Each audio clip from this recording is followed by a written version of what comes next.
예, 지난 시간에 그 이삭까지 이렇게 했는데요. 이삭 이후로 이제 역사를 다시 보겠습니다. 이제 이삭이 아브라함과 함께 이제 역사를 이루고 그 책임을 다하고 소명을 다하고 이제 죽게 되죠.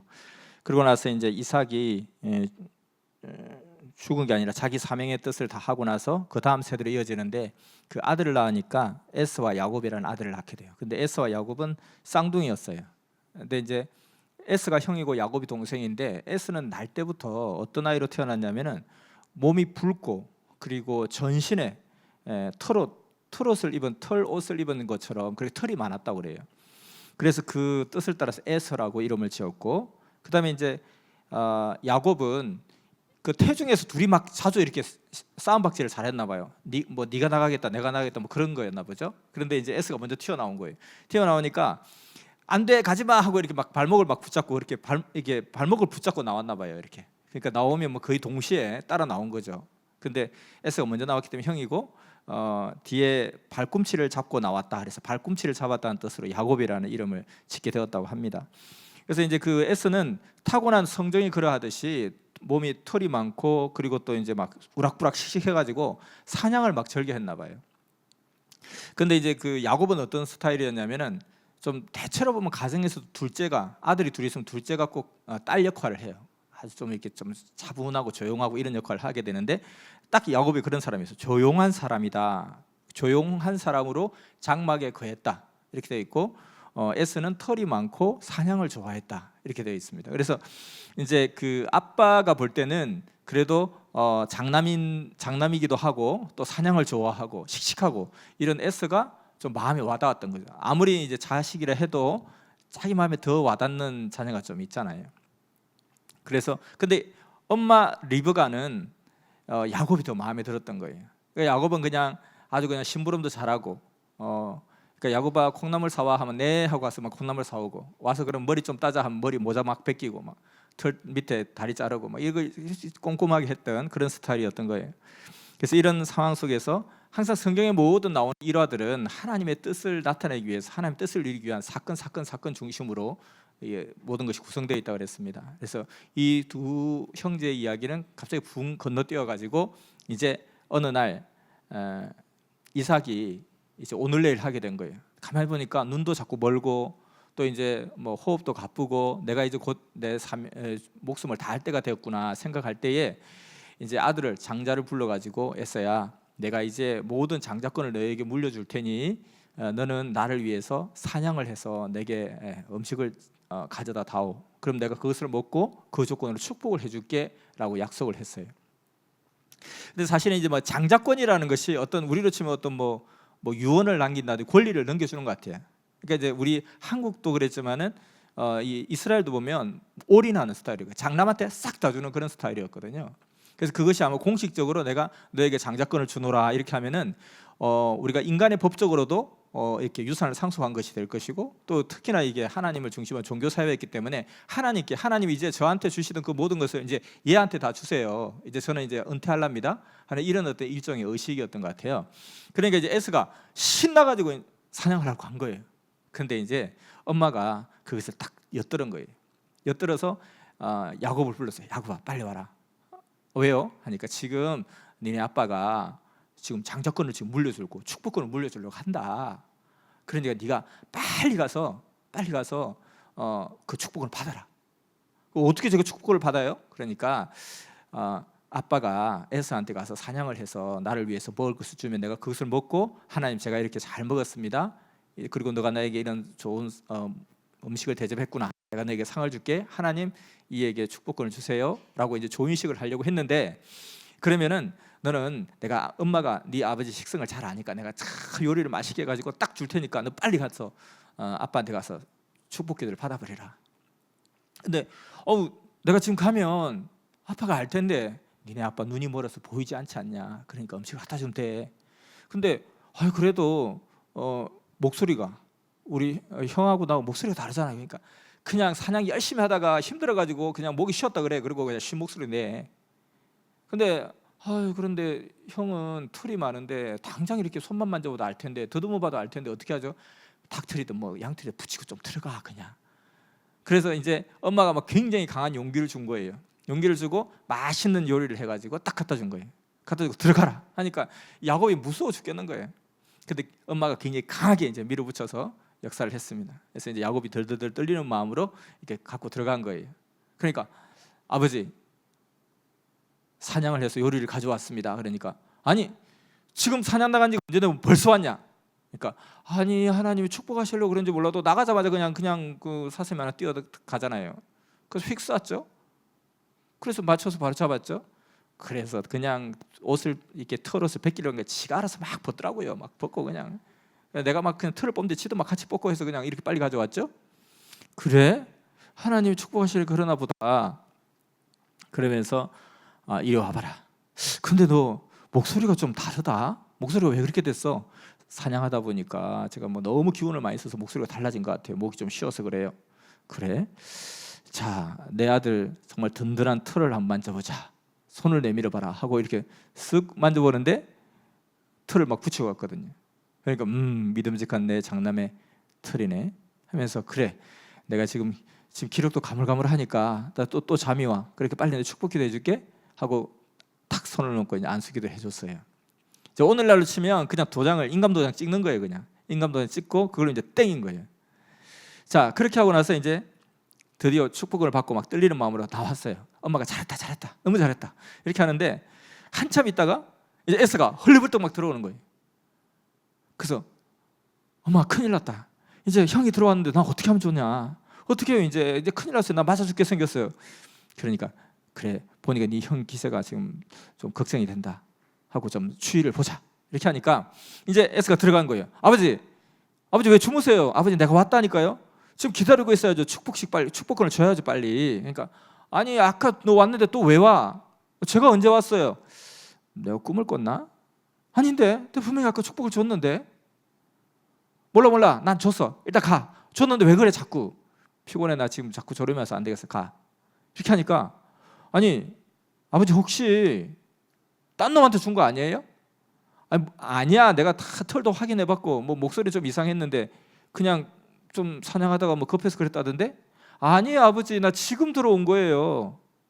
몰라 난 모르겠어. 그냥 나가 빨리 나가. 그리고 나 이제 더 이상 축복 줄 수도 없어. 이제 축복 줘버렸어. 에스가 딱 보니까 혹시 야곱 아니야? 이 새끼 야곱 아니야 진짜? 이런 분위기가 딱 생기니까 이제 엄마가 놀래가지고 야 야곱아 큰일 났다. 빨리 너는 뒷문으로 해서 빨리 쏜사같이 그냥 달려라. 엄마 나 지금 어디로 가야 돼? 그냥 몰라 일단 가. 그리고 만약 이쪽으로 가다 보면 내가 기별할 테니까 쭉 가다 보면 우리 오빠 니네 외삼촌 라반이라는 사람이 바단 아람이라는 곳에 사는데 그 지명이 바단 아람이야. 그냥 무조건 달려.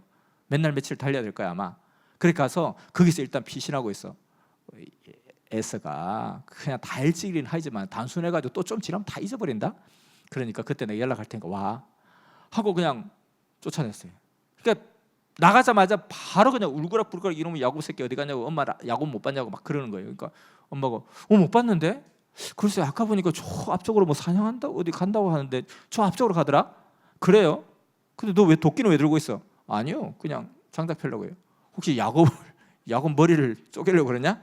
아니요. 하여튼 엄마 그냥 나중에 갔다 와서 이야기할게요 하고 그냥 슉 날라가는 거예요. 야곱아 빨리 가 해서 야곱이 막 도망가는 거예요. 근데 정신없이 도망을 하는 거예요. 정신없이 도망을 가다 보니까 아니 한참 가서 막 그냥 목숨 걸고 막 달렸는데 이제 밤이 딱 된 거예요. 밤이 딱 되니까 세상에 여기가 어딘지를 모르겠는데 여기가 어디지? 그 사방은 캄캄하고 인가도 하나도 없고 잠은 자야 되겠는데 무서워 죽겠는 거예요. 그래서 어디에서 자나 하고 보니까 좀 평평한 데를 찾았는데 나 베개 없으면 못 자는데 어떻게 하지? 하고 보니까 그냥 돌멩이 동글동글한 거 하나 주워가지고 돌멩이를 베개 삼아 탁 누워 있는 거예요. 근데 이제 생각이 막 깊어지는 거죠. 이게 뭐 축복인가? 아니 축복권 받았는데 이게 뭐 왜 이 모양이야? 내가 그 축복권 안 받았으면 내가 이렇게 생사를 오락가는 이 위험에 처하지 않았을 텐데 세상에 축복권이 뭔지 축복권 좋다고 해서 받았더니만 축복권 받아가지고 생사를 넘나들게 되고 이 낯선 곳에서 돌베개 베고 이게 무슨 짓이냐 이게 도대체 내가 이러다가 짐승한테 물려듣고 뜯겨 죽을지 내가 앞으로 내 인생 어떻게 될지 걱정돼 죽겠는데 이게 축복인가? 이런 생각이 드는 거예요. 자, 많은 사람들은 성경의 이 이야기를 놓고 보면 사실은 이 야곱이 약삭 빠른 사람이다. 좀 사기꾼 같다. 그래서 형의 장자권을 싹 가로챈 나쁜 사람이다. 마치 어떤 두 형제가 있는데 분명히 엄마 아빠가 자기 형한테 딱 유산을 물려줄 것을 딱 알고 눈치채고 가지고 사기쳐가지고 유산을 싹 상서 도장 딱 찍어 자기 갖고 날라버렸다는 거예요. 뭐 이런 나쁜 놈이 다 있나? 이게 보면은 우리가 이것을 갖다가 그 의미를 잘 해석하지 못하면 성경에 나오는 중심물들 전부 다 한 컷이 하는 나쁜 사람들, 그냥 사기치고 거짓말하고 막 그냥 술 마시고 들어눕고 누워 있고 막 그다음 자기가 부끄러우니까 막 화를 내고 자기 아들 저주하고 이건 또 사기쳐가지고 막 장자가 확 뺏어가지고 그냥 축복 갖고 날라버리고 막 이런 모자 사기단이죠. 완전히 엄마하고 짜가지고. 근데 사실은 의미가 없는 이야기가 하나도 없다 그랬어요. 다 의미가 있기 때문에, 뭔가 역사적 의미가 있기 때문에 그것을 나타내기 위해서 성경의 편집자가 이것을 편집하게끔 하나님이 역사를 하셨다는 거예요. 그것은 어떤 중심물의 흠을 드러내기 위한 것이 아니라 왜 그것이었느냐, 굳이 그것이 있어야 될 이유가 있기 때문에 그런 것이죠. 그러면은 이 야곱이 왜 이런 일을 하게 되었을까 하고 보면 그 앞에 보면 갑자기 뜬금없는 이야기가 하나 나와요. 그냥 그 에서와 야곱의 성장기 중에 갑자기 어느 날 에서가 사냥을 하고 막 돌아왔는데 맛있는 냄새가 나는 거예요. 너무 배가 고파서 지금 기절하고 진짜 배고파 죽겠다 이런 마음으로 들어왔는데 너무 맛있는 향기가 나는 거예요. 향기를 쭉 따라가 보니까 야곱이 뭘 맛있게 후척후척 먹고 있는 거예요. 너무 맛있게. 근데 그게 뭐냐 하니까 팥죽이라는 거예요. 팥죽을 너무 맛있게 먹고 있는 거예요. 그게 이제 너무 배고프니까 야 좀 주라 하니까 안 돼, 지금 한 그릇밖에 없어, 나도 지금 마지막이야, 형은 형 나중에 엄마한테 해달라 그래 하고 막 먹고 있는 건데 보니까 너무 맛있는 거예요. 그래서 계속 쳐다보고 있는 거예요. 형, 세상에 치사한 게 남 돈 셀 때 옆에서 같이 세고 있는 거 막 한 장, 두 장, 세 장, 네 장, 몇 장이었지? 지금 35장이에요. 왜 따라 세요? 하는 것처럼 남 돈 셀 때 따라 세는 거하고 남 먹을 때 쳐다보는 놈이야. 하지마 제발. 그러니까 야 나 좀 주라. 형 이거 먹고 싶어? 먹고 싶으면 나한테 조건을 하나 내가 제시할 테니까 그걸 받아들이면 내가 줄게. 뭔데? 아니 형하고 나하고 똑같이 태어났는데 그냥 형은 맨날 형이고 나는 맨날 동생이고 나도 형 좀 하면 안 돼? 그러니까 에서가 아니 형이라고 해서 좋은 게 뭐가 있냐, 나 형이라고 해서 뭐 하나도 대우받은 거 없고 뭐 다른 거 하나도 없어. 너 형 하고 싶어? 그 팥죽 줄까 그러면? 그래, 내가 나보고 형이라 하면 나 팥죽 줄게. 그래? 네가 장자해. 해봤자 좋은 거 하나도 없어. 자 그럼 내가 장자다 이제 하고 팥죽하고 바꿔버린 거예요. 그러니까 이 이야기가 갑자기 뜬금없이 이게 왜 나오냐는 거예요 사실은. 그러니까 이것은 뭐냐면 이와 같이 이미 영적으로는 장자가 바뀐 거예요. 그러니까 야곱이 사기친 게 아니라 하나님이 그와 같이 이미 영적으로 이미 장자가 계약이 바뀐 관계였기 때문에 그에게 유산이 가게 하셨다는 거예요.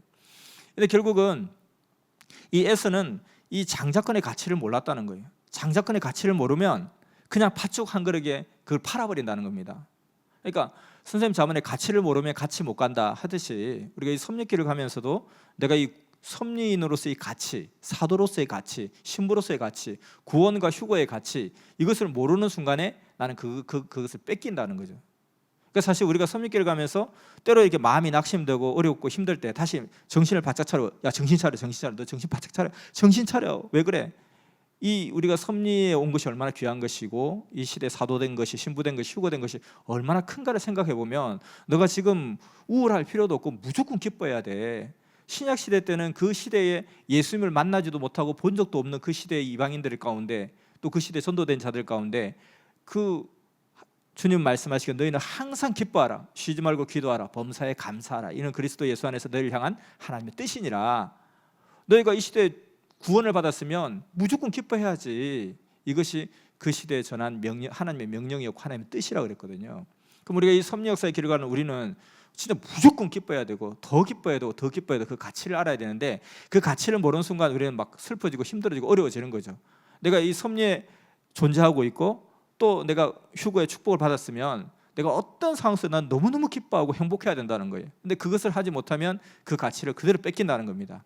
그래서 우리도 항상 자기 기준이 단장하라 말씀하셨는데 이 내가 단장해야 될 것 중에 하나가 나는 항상 기쁜가, 항상 기뻐하는가, 항상 감사하는가, 항상 주와 대화하는가? 정말 사랑하는 사람이 있으면 막 대화 나누고 싶어 죽겠잖아요. 자꾸 이야기하고 싶고 아무것도 아닌 이야기도 계속 이야기하고 싶고. 그래서 정말 내가 신부로서의 그 가치를 느낀다면 주와 계속 대화하고 싶을 것이고, 모든 일에 감사가 되고 모든 것이 다 행복한 그런 역사가 일어날 거라는 거죠. 그 가치를 절대 상실하지 말아야 돼. 그 가치를 상실하면 결국은 내 권리도 상실하게 되더라는 거죠. 그래서 우리는 섭리길 가면서 내가 항상 기뻐해야 되겠다, 쉬지 말고 기도해야 되겠다, 그리고 범사에 감사해야 되겠다.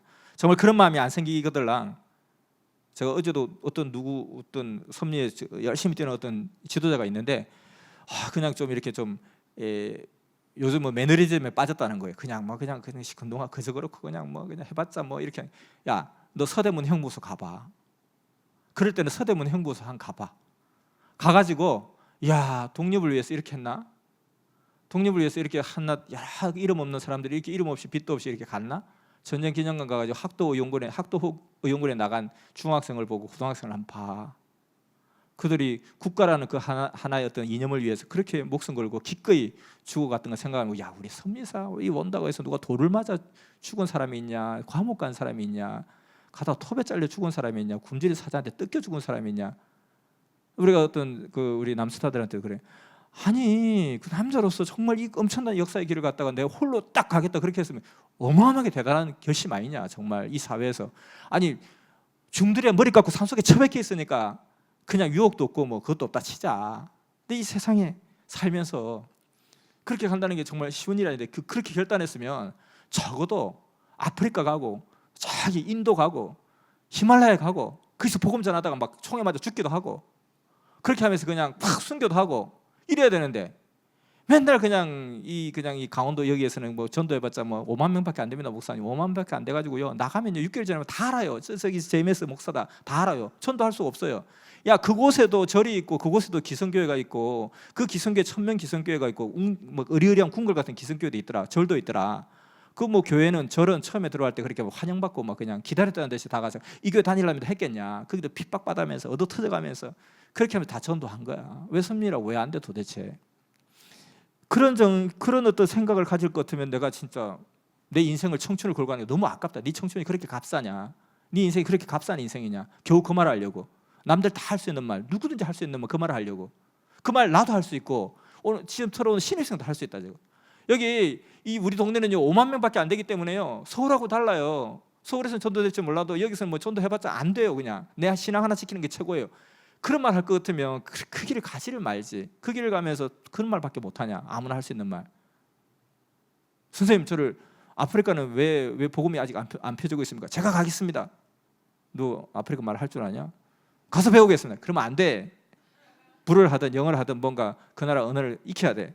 예, 그러면 목숨 걸고 불을 배우겠습니다 하든지, 그렇게 해서 그냥 그렇게 순교하듯이 그렇게 좀 살아봐야 되는데, 이건 그냥 그렇게 대충 하다 그렇게 할 건데, 그건 너무 억울하지 않냐? 아무나 할 수 있는 말 하기 위해서 그 길가 너무 억울하다, 안타깝다. 그러듯이 정말 우리가 이 선민으로서 그 가치를 생각하고, 우리가 이 사도로서 또 신부로서 이 가치를 생각하고, 이 가치를 절대 놓치지 않겠다 그 마음을 가지고, 그럴 때 기쁨이 충만하고, 기쁨이 충만하니까 일도 잘 되고, 기쁨이 충만하니까 능력도 막 배가 되고, 기쁨이 충만하니까 좀 나를 보고 사람들이 막 부러워하고, 너 어떻게 그렇게 행복하냐?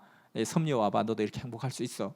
그러니까 사람들이 정말 부러워한다는 거야. 나도 너처럼 살고 싶은데, 다만 내가 너처럼 열심히 그 신앙을 못할 것 같아. 나 못 갈 뿐이야. 나도 그렇게 됐으면 좋겠어. 너는 좋겠다. 우리가 세상이 부러워하는 그런 사람이 되어야 된다는 거죠. 그래서 이게 야곱은 장자의 가치를 알았다는 거예요. 나도 정말 이 팥죽 한 그릇 먹고 싶지만 내가 장자를 위해서 이거 기꺼이 줄게, 이거 아무것도 아니야. 근데 에서는 그 팥죽 한 그릇에 자기 장자권을 팔아버렸다는 거죠. 그래서 우리도 이 섭리길 하면서 많은 사람들이 너무나 사소한 것 하나에 이 귀한 섭리의 사도로서 신부로서의 그 가치를 팔아버린다는 거예요. 그래서 그러니까 자기가 가치를 귀하게 여기지 않으니까 그대로 뺏겨버리고 같이 못 가게 되는 역사가 일어나더라는 거죠. 그래서 다 이유가 있다는 것입니다. 그래서 그러한 것을 나타내기 위해서 이 성경에 이것이 나타나 있는 것이죠. 그러니까 야곱은 아주 그 약삭빠르게 사기쳐가지고 약은 사람이 아니라 정말 하나님의 그 역사하심의 가치를 알고 정말 사명의 가치를 아는 사람이다, 이렇게 봐야 된다는 거예요. 그러니까 모르니까 하나님 중심으로 다 왜 이래? 좀 요령껏 하고 이렇게 해야 되는 건가? 이렇게 이해를 하게 되는 거죠. 그래서 이제 야곱이 그랬기 때문에 이제 장자권을 받았어요. 근데 장자권을 받았는데 분명히 축복을 받았으면 좋은 일이 막 생겨야 되는데 왜 이렇게 되지? 우리가 섭리 올 때 어떤 사람들 그런 사람이 있어요. 말씀 들을 때는 네가 말씀만 들어봐 하늘을 붕붕 날아다닐 것 같고, 막 말씀만 들으면 세상이 막 뒤집어질 것 같고, 말씀만 들으면 내 모든 일이 싹 다 해결될 것처럼 그렇게 뭔가 착각을 하면서 말씀을 듣게 되는 경우가 많더라고요. 근데 말씀만 들으면 끝난다, 말씀만 들으면 끝난다 했는데 말씀을 듣자마자 핍박을 받고 막 우리 부모님하고 사이가 좋았는데 쥐어 터지고, 막 갑자기 우리 엄마가 이렇게 못된 엄마인지 몰랐는데 사탄같이 막 자기를 갖다 막 억압하고, 그러면서 야, 내가 진짜 섭리 오기 전에는 좀 학교도 그냥 잘 다니고 지원도 잘 받고 후원도 잘 받고 친구 관계도 좋았고 다 했는데 이거 섭리 오고 나서부터 축복이 아니라 고난이, 친구들과 관계 깨지고 공부도 안 되고 집에서 얻어 터지고 좋은 집 놔두고 교회에서 그냥, 요즘에 교회 환경이 이렇게 좋지만 옛날 교회 환경이 그런 데가 어디 있습니까? 잘 데도 없어가지고 장의자에 자고 부시시 해가지고 또 학교 가고, 이게 축복이 이건가 하는 생각이 들 때가 있다는 거죠, 사실은. 그래서 야곱도 이와 같이 내가 축복받고 나서 갑자기 그날 긴 시간도 아니라 바로 당일날 정처 없이 어디론가 떠나서 돌베개 베고 탁 자는데 참 기가 막힌 거예요. 이게 축복인가? 축복이 뭐 이래? 이런 축복이 것도 내 받지를 않았지. 왜 이럴까 하는 생각을 반드시 하게 된다는 거예요. 그래서 이 성경에 나오는 모든 중심부는 내 이야기라는 거예요. 나의 이야기. 내가 어느 때는 아담일 것 같고 어느 때는 또 아브라함일 것 같고 어느 때는 또 야곱인 것 같고, 이런 상황들이 자꾸 있다는 거예요. 그럴 때 교훈을 얻으라는 거죠. 자, 그런데 돌베개를 베고 잡니다. 이게 축복인가? 내가 선미사 왔는데 왜 이러냐? 근데 그날 막 돌베개 베고 있으니까 나 눈물이 나는 거 그냥. 근데 막 하염없이 눈물로 흘리다가 그냥 지쳐 쓰러져서 잠이 들게 된 거예요. 근데 꿈에 갑자기 큰 사다리가 하나 땅에서부터 하늘 끝까지 쫙 펼쳐진 사다리가 보이는 거예요. 그 사다리로 하늘의 사자들이 왔다 갔다 천사들이 오르락 내리락 하고 있는 거예요. 아, 이 사다리가 하늘로 연결되는 사다리구나 하고 쳐다보는데 그때 하나님의 음성이 딱 들리는 거예요. 내가 너와 함께 있어 내가 어디로 가든지 너를 지키며 너를 이끌어 이 땅에 다시 돌아오게 하리라. 내가 너에게 허락한 것을 다 이루기까지 너를 떠나지 아니하리라.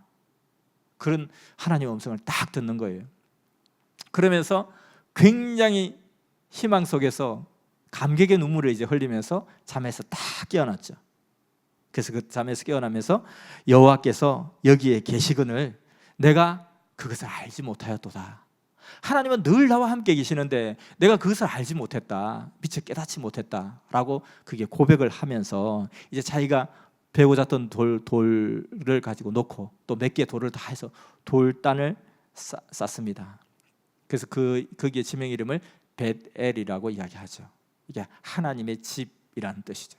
우리 뭐 다니다 보면 뭐 베델 성교원, 베델 교회 많이 있잖아요. 하나님의 집이라는 뜻이죠. 그래서 우리 찬양곡이 있잖아요. 야곱이 잠겨 일어난 후 돌단을 쌓은 것 본받아서 숨질 때 되도록 늘 찬송하면서 주께 더 나아가기를 원합니다. 야곱이 잠 깨어 일어난 후 돌단을 쌓은 것 본받아서 숨질 때 되도록 늘 찬송하면서 주께 더 나가기 원합니다. 이게 요 일화에 해당되는 이야기죠. 그러면서 이제 이름을 베델이라 짓고 야곱이 다시 힘을 확 냅니다. 그렇구나, 하나님은 늘 나와 함께 계시는데 내가 그것을 알지 못했구나. 그때 내가 지쳐 쓰러져서 정말 이제 내가 낙심하고 자포자기할 그때쯤 되니까 하나님께 다 또 나타나셔서 역사를 해 주시더라는 거죠. 그래서 다시 힘을 확 내고 다시 일어나게 됩니다. 하나님께서 그런 비전을 보여주신 것이죠. 그래서 우리가 하나님의 3대 축복을 보면 먼저는 생육하라, 그 다음에 번성하라, 만물 주관하라 이렇게 되잖아요. 그러니까 항상 하나님의 역사가 우리 가운데 축복을 주실 때는 먼저 생육하게 하는 거예요. 먼저 내가 성장하게끔 하는 거죠. 성장해야 그 다음에 번성의 축복을 주시더라는 겁니다. 그래서 생육은 신앙의 축복이요, 번성은 결혼의 축복이요, 만물 주관은 결국 물질의 축복이요, 이렇게 3대 축복이라고 이야기하는데, 모든 하나님의 축복은 다 점진적이고 과정이 있구나. 먼저는 내가 성장하는 과정이 필요하고 어느 정도 성장해서 때가 되었을 때 하나님 그때부터 결국은 번성의 축복을 주시는구나, 이것을 알 수가 있죠. 그러한 삶을 우리도 똑같이 따라가더라는 것입니다. 그리고 항상 우리가 잊지 말아야 될 것이 하나님은 늘 나와 함께 계신다, 이것. 그래서 어떤 사람들이 항상 물을 때 하나님 나와 함께 해주세요, 하나님 나와 함께 하시겠습니까? 하나님 나와 함께 하실 건가요? 이런 것을 늘 묻게 되죠. 역사적인 상황 속에서는 항상 그 결정적인 순간에. 그래서 결국 그 미국의 남북 전쟁을 할 때도 마찬가지예요. 마지막 그 남북 전쟁의 승패를 가르는 그 대전투를 앞전에 두고 있을 때 링컨의 그 참모 장군이 묻죠. 하나님이 이 싸움에 우리와 함께 하실까요? 굉장히 이 운명을 건 전투에서 이야기를 하죠. 그때 링컨의 그 유명한 특징 중에 하나가 기도하는 사람이라고 그러잖아요. 그래서 이 사람은 내가 발전소가 있다, 나는 발전소를 하나 가지고 있다. 이 사람이 부정 축제를 많이 했더니만 나는 기도하는 자기 장소가 있었다는 거예요. 그 기도를 자기는 발전소로 생각한 거예요. 내가 힘이 빠질 때마다 나는 발전소에 가서 발전을 하고 와야지. 그게 뭔데? 발전소가 있대. 자기 기도하는 장소였던 거죠. 기도의 사람이었어요. 근데 이야기를 하죠. 하나님이 우리와 함께 할까를 염려하지 말고 우리가 하나님과 함께 하는지를 생각해 봅시다. 하나님은 늘 우리와 함께 하십니다. 기도하는 자와 함께 하십니다. 근데 우리가 하나님과 함께 하느냐, 이게 문제입니다. 근데 사람들이 그걸 모른다는 거예요. 그래서 특히나 이 섭리 역사는 하나님은 늘 우리와 함께 하시고 어떤 상황에서도 함께 하실 건데 내가 하나님과 함께 하느냐. 결국은 섭리의 길을 가다가 떨어져 나가는 사람들 보면 하나님이 그를 버리신 것이 아니라 자기가 하나님을 버린 거죠. 그러니까 흑암이 싹 채가는 거죠. 그래서 내가 하나님과 함께 한다면 그것은 문제가 없다. 선생님께서 항상 어떤 절망적인 상황이 생겼을 때 제일 먼저 묻는 것이 하나님, 내가 하나님께 잘못한 것이 있습니까? 네가 잘못한 게 뭐가 있냐? 이 시대가 악해서 그렇지. 그럼 됐습니다. 저는 그게 제일 문제고 제일 걱정이고 제일 염려입니다. 제가 하나님께 잘못한 것이 없다면 저는 상관없습니다. 됐습니다. 저는 행복합니다. 저는 이길 수 있습니다. 하나님 나와 함께 하시니까요. 왜냐하면 내가 하나님과 함께 하니까, 하나님 늘 나와 함께 하니까. 그럼 하나님과 내가 일체인데 무엇을 못 이기겠습니까? 이것이 신앙이고 이것이 믿음이고 이것이 믿음의 사람이 강한 이유가 여기서 나온다는 거예요. 힘이 특별히 세서, 특별하게 무슨 백이 좋아서, 특별하게 어떤 뭐 발판이 좋아서가 아니라 나는 가진 것도 없고 잘난 것도 없고 지식도 없고 뭐도 없고 그래서 강한 것이 아니라는 거죠. 하나님이 나와 늘 함께 하시는 것을 절대 믿고 내가 하나님과 절대 함께하고, 그러면 능치 못할 일이 뭐가 있느냐. 이러한 믿음이 확실한 사람은 강한 사람이라는 것이죠. 자, 그래서 이 야곱을 통해서 하나님 그것을 딱 보여준다는 거예요. 우리도 어떤 상황이 힘들고 어려울 때마다 하나님 축복받았는데 왜 이런가, 하나님 축복받았는데 왜 이렇지 할 때마다 우리 야곱을 생각해 보는 거죠. 그래, 야곱도 축복받았는데 어땠나. 정말로 목숨이 오락가락하는 상황 가운데 앞이 캄캄하고 어디로 가야 될지, 앞으로 어떻게 뭘 먹고 뭘 어떻게 살아야 될지 아무것도 모르는 상황, 절대절명의 순간에 결국은 울면서 지쳐 잠들었을 때 하나님께서 내가 너와 함께하는 걸 보여주지 않았느냐. 그럴 때 야곱이 깊게 깨달은, 그렇구나, 하나님 나와 함께 계시는데, 하나님 여기 나와 함께 계시는데 내가 그것을 알지 못했구나. 이것을 딱 깨달았을 때 힘이 확 왔던 것이죠. 그래서 그 에너지를 가지고 이제 더 이상 울고 슬퍼하지 않고 그냥 바다나람을 향해서 막 달려갑니다. 바다나람에서 막 달려가는데 그곳에 딱 가다 보니까 거기서 이제 어떤 마을에 도달했는데, 여보시오, 여기가 바다나람이라는 곳입니까? 그렇소. 여기 혹시 라반이라는 사람이 있습니까? 하니까 있죠. 그럼 어디 가서 만날 수 있습니까? 조금만 있어 보세요. 저기 라반의 딸 라헬이라는 딸이 오는데 같이 따라가면 될 거예요? 하고 라헬을 처음 만났어요. 라헬은 라반의 둘째 딸이었어요. 근데 라헬을 딱 보는데 너무너무 예쁜 거예요. 그래서 슬픔이고 뭐 다 잊어버리고 와 너무 예쁘다 하고 이제 말을 붙여가지고 이제 라헬을 따라 저쪽들 갔는데 라반을 만난 거예요. 삼촌, 우리 엄마가 리브가인데 당신이 나의 삼촌이라고 합디다. 그러니까 그러냐, 나의 친족이로구나 하고 얼싸 안아주고 막 맛있게 먹으라 그러고 거기서 일주일을 지나게 됐어요. 일주일 딱 지나고 나니까, 자 이제 너도 그러면 여기서 언제까지 있을지 모르니까 이왕 이럴 바에야 여기서 일을 하고 또 내가 또 품삯도 주고 우리가 좀 그런 어떤 약속을 하면 어떻겠냐라고 했어요. 근데 그때 야곱이 잘 됐다. 안 그래도 라헬이 너무 예쁘고 좋으니까 너무 마음에 드는 여기 있고 싶은데 또 혹시 이제 갈 때 안 됐냐 할까봐 걱정했는데 이제 그런 계약을 하자 그러니까 잘 된 거죠. 삼촌, 제가 임금을 받지 않고 품삯을 받지 않고 일을 할 테니까 대신에 라헬을 내 배필로 삼게 해주세요. 이렇게 한 거예요. 그렇게 하자. 그래서 7년을 일을 하기로 했어요. 7년을 이제 열심히 이제 일을 하고 뭐 그냥 7년을 하루같이 이렇게 일을 했어요. 7년이 됐어요. 7년이 됐는데 이제 결혼을 해야 되는데 첫날 밤에 딱 가니까 이 이스라엘은 밤에 결혼하는 풍습이 있어요. 그래서 이제 뭐 우리 옛날 우리 한국에도 보면은 얼굴도 못 보고 막 결혼하잖아요. 결혼식에 막 가리고 막 하고 밤에 하고 이렇게 밤에 하고 아침에 딱 눈을 떠 보니까 아니 라헬이 아니라 레아가 있는 거예요. 그래서 갑자기 막 눈앞이 깜깜해지면서 삼촌이 이럴 수 있다. 나한테 사기를 쳤네 하고 아침에 일어나자마자 막 벗은 발로 막 삼촌한테 달려갔어요. 그게 옛날에 이제 첫날밤 신방에는 막 그냥 이렇게 막 뚫고 쳐다보고 막 궁금하고 막 그냥 막 얼레리 꼴레리 하면서 막 이렇게 하잖아요. 그게 뭐 온 마을 사람들이 막 그냥 신나가지고 구경하고 있는데 그다음에 아침이 되니까 갑자기 첫날밤 치는 신랑이 막 어디든 뛰어가는데 얼마나 이게 이상한 일이고 궁금한 일이에요. 궁금한 일에 가가지고 장인을 막 불러내는 거예요. 이럴 수가 있습니까? 저럴 수가 있습니까? 막 언성이 높아진 거예요. 그 이게 웬 구경거리냐 아싸 하고 막 다 모인 거예요. 막 무슨 일이래 무슨 일이래 몰라. 그냥 첫날밤 자고 나서 신랑이 새벽부터 그냥 장인한테 딸려가서 고함 지르고 있네. 이야 이거 재밌는 일이겠는데 빨리 가보자. 사람들이 다 모인 거예요. 다 모여가지고 막 삼촌한테 아니 이럴 수가 있습니까? 분명히 내가 이야기했지 않습니까? 분명히 라헬하고 결혼하겠다고 이야기를 했는데 지금 이게 무슨 일입니까? 왜 레아가 왜 여기 있습니까? 라고 하니까 이제 야곱은 그런 이야기 할 때 동네 사람들이 그냥 아니 세상에 어떻게 이럴 수가 있단 말이냐 하고 자기 말에 동조하면서 뭐 저런 이상한 장인이 다 있네. 지금 라반 저 이상한 사람 아니야? 지금 완전 사기쳤네. 뭐 그러면 안 되지 하고 자기를 막 옹호할 줄 알았는데 웅성웅성하는 분위기가 아닌 거예요. 전부 다 뭔 소리야 저게? 하고 전부 자기를 쳐다보고 있는 거예요. 갑자기 분위기가 이상하다는 걸 감지하게 된 거예요. 왜 저를 쳐다보십니까? 하니까 이제 라반이 이야기를 하는 거예요. 아니 당연히 이래야지. 아니 나 라헬이라고 했잖아요. 그러니까 자네가 아마 모르는가 본데 우리 이 지역의 풍습에는 첫째 딸이 결혼 안 했는데 둘째 딸이 결혼하는 법은 없다네. 무슨 그런 법이 다 있나요? 하지만 마치 우리가 이렇게 생각하면 어때요? 그러니까 지금은 동성을 갖다가 그 어떤 결혼 상대로 혼인 신고를 받아주는 나라들이 하나씩 생겨요.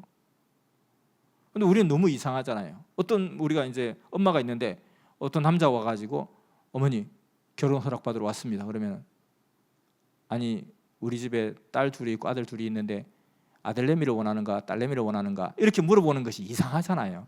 당연히 남자가 왔으면 첫째 딸인가 둘째 딸인가 이렇게 물어야 되죠.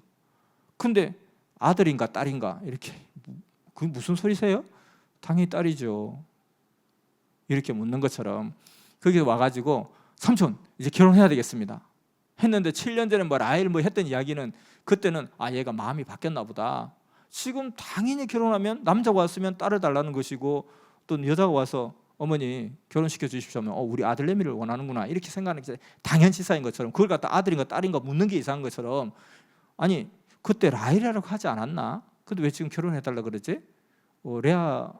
레아를 원하지 않는 거 아닌가? 이렇게 물을 필요가 없다는 거예요. 당연히 첫 딸 안 했으니까 당연히 첫 딸 해야 되는 것이 그 지방의 풍습이었다는 거죠. 근데 그 풍습을 몰랐기 때문에 실수를 한 거죠. 그래서 이 풍세를 잘 알아야 된다 그런 이야기 하죠. 우리가 선미사와도 뭐 그냥 처음에 또 보면 선미사도 아주 다양한 풍세가 있지 않습니까? 사실은 기성에서 왔다 했을 때는 좀 이상한 풍세들이 많아요. 일단 용어부터가 섭리라는 말 들어본 적이 없어요. 무슨 자연의 섭리 이런 거 들어봤는데 섭리사 이러니까 무슨 절도 아닌데 섭리사라 그러고 막. 그래서 예전에도 우리 장년부 그 아주머니가 하도 남편이 핍박하니까 오늘 또 어디 가는데 왜 자꾸 교회 가고 어디 가는데 그렇게 하니까 절에 간다 와. 그러니까 무슨 절? 그러니까 섭리사 이렇게 하니까 그럼 빨리 갔다 오든지. 그러니까 섭리사를 절로 소개했다는 거예요. 그러니까 이게 섭리사라는 말도 이상하고 우리 섭리에서 섭리가 도대체 어디를 이야기하는 건지 교회를 이야기하는 건지 어디를 이야기하는 건지 우리 섭리가 뭐 이 섭리가 무슨 지명 같기도 하고 단체명 같기도 하고 분명히 섭리는 하나님의 이치 뭐 이게 섭리라고 생각했는데 자연의 섭리 뭐 이런 거 들어봤는데 무슨 섭리 역사 섭리사 이렇게 이런 것들도부터 시작해서 여러 가지 풍세가 있다는 거예요. 그래서 항상 풍세를 잘 살펴야 실수하지 않는다 하는 것을 우리가 이것을 통해서 교훈을 받게 되는 것이죠. 그래서 이제 풍세를 잘 알지 못함으로 인해서 이제 실수를 하게 된 거예요. 그래서 삼촌 제가 그것을 몰랐습니다. 저는 그래도 라헬을 원하는데 어떻게 하죠? 그래 그러면 한 일주일은 지나야 다시 결혼할 수 있으니까 그럼 일주일을 기다리라. 일주일 기다리고 라헬과 다시 결혼을 해라. 자 그렇게 하면은 너는 무슨 조건을 제시할래? 제가 라헬을 얻기 위해서 또 7년 또 일해야죠. 그래 그렇게 하자. 그래서 결국은 7년을 또 열심히 일을 해서 14년 만에 결국은 라헬을 얻게 돼요. 그러니까 이와 같이 먼저는 그 생육하고 번성하듯이 신앙 축복을 받고 결혼 축복을 받잖아요. 그러니까 이 라헬이라는 어떤 자기 결혼 축복을 얻기까지 이와 같이 먼저 신앙의 축복을 받고 나서 그 다음에 결혼 축복을 받게 되더라는 거죠. 이게 다 만사의 때가 있고 과정이 있고 점진적으로 역사가 일어나더라는 거예요. 그러니까 선미사와도 처음부터 막 그냥 축복이 일어나고 그냥 막 모든 것이 다 평정되고 이게 아니라 내가 그 과정 단계를 밟아가면서 눈물로 콧물로 기도하면서 한 단계 이루어간다는 것을 알 수가 있다는 것이죠. 또 그 과정 가운데는 풍채도 잘 파괴해야 되고 그리고 이런 상황들도 다 필요하다. 그래서 섭리와인데 왜 이래? 도대체 섭리와인데 무슨 이게 축복이야? 환난과 어려움이 있구만. 하지만 야곱도 그러하더라. 처음에는 그런 것 같지만 결국은 하나님이 예비하신 것을 다 이루게 하더라. 그리고 반드시 이 땅에 다시 돌아오게 하리라. 그런 역사를 하나님 책임져 주시더라 하는 것입니다. 자, 이제 이렇게 해가지고 14년 지났어요. 14년 지나니까 이제는 이제 고향 생각도 나는 거예요. 이제 예쁜 마누라도 얻었겠다. 이제 뭐 뜻도 이루었겠다. 이제 시간도 많이 지났으니까 형의 마음도 많이 누그러졌을 것 같고 그래서 이제 돌아가야 되겠다 한 거예요. 근데 이때 하나님께 기도를 하죠. 하나님, 이제 내가 어떻게 해야 되겠습니까? 라고 하니까 하나님께서 방법을 딱 가르쳐 줬어요. 그래서 생육하고 번성하고 만물 주관, 신앙 축복, 결혼 축복, 그다음에 물질 축복이잖아요. 그래서 우리가 결혼할 때까지는 자기 소유가 하나도 없는 거예요. 14년을 다 오롯이 그냥 라헬을 위해서 바친 거니까. 근데 그 다음에는 이제 물질 축복을 받아야 되잖아요. 그 상황 가운데 하나님께 막 기도했습니다. 내가 어떻게 해야 될까요? 하니까 하나님께서 네가 라반과 다시 계약을 해라. 라반도 기다리고 있을 것이다. 어떻게 계약을 할까요? 라고 하니까 삼촌, 지난 14년간은 다 내가 하나도 받지 않겠습니다. 라헬을 받은 걸로 만족하겠습니다. 앞으로 제가 7년을 더 일하겠습니다. 그러니까 라반도 너무 좋은 거예요. 왜냐하면 아주 숙련된 어떤 기술자가 갑자기 탁 떠나버리면 굉장히 큰 타격이 있는데 7년을 더 일하겠다니까 그래, 좋다. 어떤 조건이냐? 라고 하니까 이제 굉장히 긴장을 했죠. 연봉 협상하는데 이놈이 되게 막 기술이 대단하단 말이죠. 근데 막 그냥 많이 내놓으라 이러면 되게 부담스럽잖아요. 근데 하나님 딱 지혜를 주셨어요. 너는 이 양이 딱 태어나면 양이 대부분 흰 양이라는 거예요. 근데 가끔씩 하다 보면 얼룩이 양이 나온다는 거예요. 근데 이 얼룩이 양은 돌연변이기 때문에 대부분 얼룩이 양은 한 다리가 짧다거나 안 그러면 그냥 머리가 지나치게 크다거나 안 그러면 그러니까 뭐 다리가 힘이 없다거나 하여튼 조금 이상한 애들이 좀 비비한 애들이 다 좀 돌연변이로 태어나는 게 얼룩이들이 많더라는 거예요. 그래서 내가 앞으로 7년 동안 일을 하는데 일을 하다 보면 얼룩이가 나오면 전부 내 겁니다. 그게 내 어떤 품삯입니다. 그리고 흰 양은요 다 삼촌 거예요. 어때요? 그러니까 라반이 막 긴장했다가 너무 좋은 거예요. 정말이냐? 너 진짜지? 안 되겠다. 사람들 좀 불러 모아야 되겠다. 사람들 불러 모아가지고 너도 들었지? 다 도장 딱 찍어. 이렇게 해서 이제 라반은 아싸 하고 막 한 거예요. 그렇게 했는데 하나님이 어떤 방법을 딱 가르쳐 준 거예요. 버드나무하고 살구나무하고 신풍나무를 딱 그 푸른 가지를 딱 껍데기를 벗겨가지고 그것을 갖다가 양들이 딱 물 먹으러 이렇게 오면 겨울가에 오면 막 휘젓고 그 앞에서 비춰주고 휘젓고 이렇게 해서 그 물을 마시게 해라. 이게 뭐 어떤 방법인지는 그냥 이게 하나의 상징적인 방법이고 이게 어떤 효과가 있는지는 뭐 여러 가지 설이 있겠죠. 그죠? 아무튼 하나님이 어떤 방법을 가르쳐 주셔서 얼룩이가 많이 나오게 한 거예요. 그랬더니만 그때부터 이상하게 주로 얼룩이가 나오면 다 비실비실해야 되는데 그냥 얼룩이가 계속 숨풍숨풍 얼룩이가 나오는 거예요. 근데 얼룩이 나오는데 다 튼튼해요. 얼룩이들이. 또 어쩌다 하나 흰양이 하나씩 나오는 거예요. 그 나중에 한 7년 되고 나니까 완전히 얼룩이들이 가득한 거예요. 그래서 이제 삼촌 이제 7년 돼서 내가 떠나야 되겠는데요? 라고 하니까 제가 얼룩이 다 모아놨습니다. 어때요 삼촌? 이제 갈까요? 그렇게 하니까 이제 삼촌이 그걸 딴 말을 못 하겠는 거예요. 왜냐하면 자기가 워낙 많은 사람들 증인을 세워놓고 많은 사람들한테 다 그냥 도장을 받아놨기 때문에 자기 스스로 자기 무덤을 판 거예요. 이거 부인할 수가 없는 거예요. 이거 한두 사람 어떻게 좀 매수해가지고 못 들은 거에 찢어버려 나도 없다 이렇게 할 수가 없는 게 너무 많은 사람들은 자기가 해놓은 거예요. 그러니까 어쩔 수 없이 이제 그것을 허용할 수밖에 없었죠. 그러니까 이제 21년이 딱 지났는데 양들이 막 어마어마하게 많은 거예요. 맨손으로 왔다가 엄청난 많은 양들을 몰고 가는 거죠. 그래서 이와 같이 야곱의 그 전형 노정을 볼 때 우리의 그 삶도 마찬가지로 처음에 축복받았다 했을 때 아무것도 없는 상황 속에서 그냥 오히려 환난과 어려움과 핍박만 있고 그냥 세상에서 무시하고 괄시하고 이단이라고 괄시하고 막 이랬는데 또 시간 좀 지나보다 보니까 결혼의 축복도 받고 사랑의 축복도 받고 또 그런데 한 번도 없이 그냥 손가락 빨면서 그냥 우리 어떻게 살까 어떻게 살겠지 뭐 라면 하나로 그냥 우리가 뭐 그런 물에 불려서 그냥 먹으면서 나눠가면서 어떻게 뭐 손가락 빨면서 살면 되지 않을까요? 라고 했더니만 갑자기 무죄의 축복도 많이 생기더라는 거예요. 근데 나는 아니 결혼한 지 20년이 지났는데 뭐 어느 세월에 무죄 축복이요 할 수도 있겠지만 그래도 다 어느 순간 자기 스스로 생각해 볼 때 그래 뭐 풍족하게 살았지라고 할 때가 있겠죠. 아니면 황금성 가서 받으면 되는 것이고 있잖아요. 이거 황금성에 그 금벽돌 하나만 빼줘요. 그냥 이 세상에서 좀 그거 좀 써먹고 살게 그렇게 할 수도 있겠지만 아무튼 우리가 정말 이런 길을 가면 누구든지 간에 이런 기회를 다 주신다는 거죠. 자, 그래서 이제 21년 만에 다시 이제 고향을 향해 돌아옵니다. 하나님께서 말씀하신 대로 내가 이 땅에 다시 돌아오게 하리라. 이 땅에 다시 돌아오게 할 때까지 내가 너를 떠나지 않으리라 하고 말씀을 예언을 하셨잖아요. 그래서 다시 그 땅으로 이제 돌아오는 과정까지 하나님께서 역사를 해 주셨어요. 믿음을 가지고 아멘하면서 어떤 순간성에서 순종하면 그 길을 갔죠.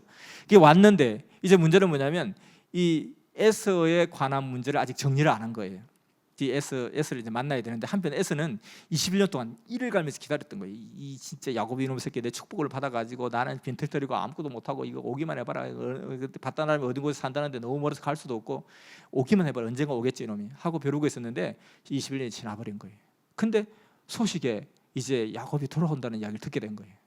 그래서 원수를 갚아야 되겠다 이놈 하면서 그냥 사람들을 모았는데 가서 오는 길에 잡아 쫓으려고 400명이라 모았대요. 400명이 막 달려가는 거예요. 막 야곱 온다는 그 길을 향해서 막 달려가는 거예요.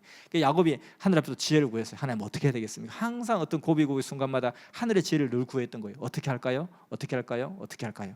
늘 구했는데 하나님께서 지혜를 주셨어요. 그래서 야곱이 그 지혜를 가지고 아주 슬기롭게 이 에스가 좋아하는 것이 뭐냐? 에스가 좋아하는 게 물질을 좋아한다는 거예요. 뭐 에스는 사실 내가 뭐 하나님의 뭐 축복을 받고 장자권 받고 그게 아니라 결국 내 유산이었던 거예요. 근데 이것을 다 뺏긴 거예요. 그래서 이 에스가 좋아하는 것이 물질이니까 그 물질을 가지고 내가 쫙 이렇게 승부를 해야 되겠다 해서 1차, 2차, 3진 이렇게 나눈 거예요. 그래서 1차 먼저 한 팀을 딱 보내가지고 내가 앞서갔다가 내가 퀵 죽을 수도 있으니까 일단은 이가 좋아하는 물질을 잔뜩 양들하고 막 쫙 배치해가지고 그 종들을 하여금 딱 가게 했었어요. 막 달려가고 있는데 갑자기 저기서 어떤 무리가 온 거예요. 이 야곱이 칼을 뽑아 하고 막 달려간 거예요. 딱 봤는데 아무리 20년 지났다면 내가 그 얼굴을 아는데 좀 이 야곱 같은 자가 없는 거예요. 근데 저쪽에서 갑자기 말 하나가 막 뛰어오더니만 갑자기 와서 저를 딱 하는데 혹시 에서 선생님이십니까? 라고 하니까 그렇소 하니까 형님 반갑습니다. 우리는 야곱 주인께서 보내신 시종들입니다 하고 보는데 딱 보니까 토시토시한 양들이 가득한 거예요. 그 눈길이 막 가는 거예요. 와 자식 성공했네 이런 마음이 드는데 양들 딱 보니까 이 양들은요 우리 야곱 주인님이 워낙 형님 이야기를 많이 하시더라고요. 정말 좋은 형님이고 귀한 형님이시라고 하면서 먼저 선물로 보낸 양들입니다 하니까 갑자기 에스가 표정이 싹 바뀌는 거예요. 그리고 이뿐만 아니라 지금 너무 우리 식솔들이 많고 가산이 많아서 지금 세 번으로 나눠서 지금 점점 오고 있는데 그 만남의 시간이 너무 기니까 우리 주인님이 먼저 빨리 팔팔한 삽을 먼저 빨리 보내가지고 이 소식을 전해주고 만남을 가지라고 그렇게 해서 이렇게 왔습니다 하니까 에스 마음이 막 너무 기분 좋은 거예요. 그런데 혹시 여기 지금 칼을 뽑아들고 이렇게 많이 온 이분들은 왜 이렇게 오시나요? 누구 잡으러 가나요? 그게 아니죠. 우리 오랜만에 동생을 만나는데 이 나쁜 놈들이 도적들이 혹시 틈탈까 해서 내가 지키러 보호하러 왔죠. 그러니까 역시 형님입니다. 어떻게 형님이 이럴 수 있습니까? 역시 듣던 바와 같습니다. 이렇게 하니까 야곱이 마음이 막 풀어진 거예요. 그렇게 해서 또 좀 가는데 이진이 딱 오는 거예요. 이진도 왔는데 막 어마어마한 양들과 함께 탁 오니까 이것도 형님과 함께 나누어서 가질 것입니다. 이것도 형님 것입니다. 그러니까 너무 기분이 좋은 거예요. 내 동생 야곱은 언제 옵니까? 내가 그 동생을 보고 싶어서 지금 마음이 막 너무너무 마음이 뜨겁다고 빨리 보고 싶다고 하니까 역시 동생을 사랑하는 형님이시군요 하면서 이미 계속해서 1차, 2차 계속 마음을 풀어놓는 거예요. 자꾸 작전을. 그러니까 우리가 하나님의 역사를 펼 때도 하나님 믿습니다고 무식하게 할 것이 아니라 하늘 앞에 지혜를 구하고 그 지혜를 갖다가 실행할 때는 정말 지혜롭게 슬기롭게 잘 해야 된다는 거예요. 비둘기같이 순수하기도 하지만 뱀같이 지혜롭기도 하기도 하고 양단의 세계를 잘 겸비해서 우리가 전도를 할 때도 또 복음을 전할 때도 같이 이렇게 잘 작전을 잘 짜서 이 생명을 우리가 어떻게 인도할까? 이거는 사기치는 것도 아니잖아요. 정말로 영적인 전도 조작단을 만들어서 어떻게 이 사람의 마음을 사고 또 그걸 할까? 이 사람이 좋아하는 게 뭐지? 이 사람이 약한 게 뭐지? 이 사람이 혹하는 게 뭐지? 그걸 파악하고 분석해서 작전을 짜고 1차, 2차, 3차 이렇게 치밀한 계획을 하늘과 의논하면서 접근해야 된다는 거예요.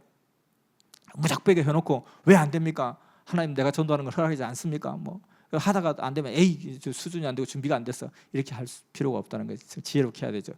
그렇게 이제 가서 마지막 3차까지 소식을 전해 들어보니까 조금 성공하고 있거든요. 그러니까 이제 3차 마지막 식구들 가서 다 보내고 이제 마지막 혼자 야곱이 딱 남아가지고 이제 자기가 거했던 그곳에 와서 감사 기도를 올리고 딱 가려고 하는데 아니 어떤 사람이 하나 나타나더니만 자기하고 자꾸 레슬링을 하자는 거예요. 가야 되는데 자꾸 막 묻도록 늘어지는 거예요. 아니 지금 바빠 죽겠는데 누구냐 이게 하고 밤새도록 이렇게 했는데 하다 보니까 하나님의 사람인 걸 느끼게 된 거예요. 천사라는 걸 느끼게 된 거예요. 그래서 이제 처음에는 막 그냥 자기를 가로막는 생각인데 이제 자기가 가면 안 됩니다. 가면 안 됩니다. 나를 좀 놔주세요. 이렇게 하는데 가면 안 됩니다. 그럼 어떻게 해야 되냐니까 나에게 축복을 빌어주세요. 축복 빌어주기 전까지 절대 가지 않을 겁니다 하고 밤새 씨름해가지고 이 천사가 완전히 기진맥진해가지고 막 죽을 지경인 거예요. 근데 축복을 빌어줄게 하면서 너의 이름이 무엇이냐? 제 이름이 야곱입니다. 그럼 너의 이름을 이스라엘이라 하라. 야곱은 이스라엘로 이름이 바뀐 거예요. 그러니까 이 야곱의 12아들이 나중에 이스라엘 12지파의 조상이 되잖아요. 그러니까 야곱이 그 어떤 이스라엘이라는 그 이름이 야곱의 이름이었던 거예요. 그래서 그 이름을 좀 축복을 받았어요. 나중에 보니까 하나님의 천사이기도 하고 또 하나님의 대신자이기도 했던 거죠. 그래서 거기에서 막 밤새 이름해가지고 나에게 축복을 주세요 하고 씨름을 했던 거죠. 이 하나님의 사람이 지쳐가지고 그래 축복 줄게 제발 좀 놔다오. 예, 축복 주시면 놔주겠습니다. 이스라엘을 하라 하고 이제 갔는데 야곱은 이를 하나님이라고 생각한 거예요.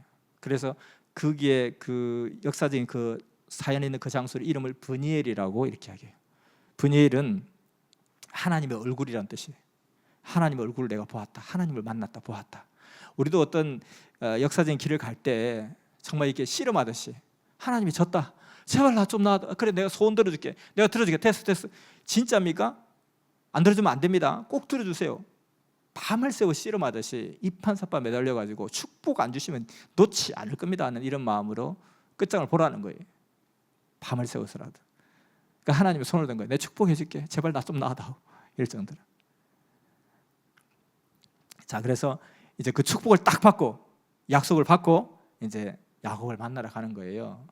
야곱을 만나러 가니까 이제 그냥 저기서 야곱을 보니까 에서가 막 슬로우 모션으로 달려오는 거예요. 야곱아 하고 에서는 형님 하고 달려오면서 얼싸안고 이제 하나 된 역사 일어나죠.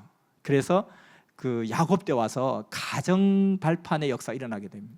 그러니까 원래 아브라함이 개인 발판인데 이 하나님 이 지구촌에 하나님의 유일한 발판이 아브라함이 딱 하나 생기는데 아브라함이 재물 실수함으로 말미암아 결국은 이삭과 합작해서 개인 믿음 발판을 세우게 되죠. 그래서 흑암마귀 사탄도 손들고 아브라함은 하나님의 땅인 건데 인정한다. 인정. 그런데 이제 그 야곱 때 와서 결국 가정 발판에 가정에 서로 하나 된 역사 일어나고 형과 하나 된 역사 일어나면서 가정 발판의 역사 일어나게 되는 거죠. 우리도 어떻게 보면 가정 전도를 할 때도 이런 과정을 거치게 될 것 같아요. 그리고 내 어떤 조건의 발판이 더 커질 때도 이런 역사 일어나겠죠. 우리는 점점 성장을 하는데 성장하는 단계마다 또 다른 도전에 직면하게 될 것이고 그 도전에 직면할 때는 끊임없이 기도하고 몸부림치고 매달리면서 간구하고 그러면서 수고하고 애쓰고 또 도전하고 그렇게 하면서 한 단계 이루어가는 것이죠. 자, 그래서 이제 이 두 사람이 하나가 됨으로 인해서 가정 발판의 역사가 일어나게 됩니다. 그리고 이제 자기의 할 역할은 이제 끝난 거죠. 그러니까 이제 더 이상 어떤 일화가 없어요. 딱 끝나버리고 그 다음 세대로 또 넘어가요.